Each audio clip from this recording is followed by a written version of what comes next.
Vote পরবর্তী হিংসায় রণক্ষেত্র হয় বর্ধমানের দুটি ওয়ার্ড। বর্ধমানের 31 এবং 33 নম্বর ওয়ার্ডে জারি 144 ধারা, এলাকায় মোতায়েন পুলিশ এবং কেন্দ্রীয় বাহিনী। যেমনটা অভিযোগ করছে তৃণমূলের গোষ্ঠীদ্বন্দ্বের জেরেই এলাকায় উত্তেজনা ছড়ায়। ভোট পরবর্তী হিংসায় উত্তপ্ত হয়ে উঠল বর্ধমান। দুটি ওয়ার্ডে আপাতত জারি করা হয়েছে 144 ধারা।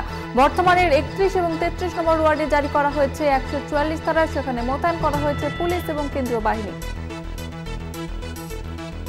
এই গোষ্ঠীদ্বন্দ্বের জেরে উত্তপ্ত হয়ে ওঠে পরিস্থিতি। তৃণমূলের গোষ্ঠীদ্বন্দ্বের জেরেই এই ঘটনা ঘটেছে বলে জানা যাচ্ছে। ভোট মিটতেই ভোট পরবর্তী হিংসায় উত্তপ্ত হয়ে উঠল বর্ধমান।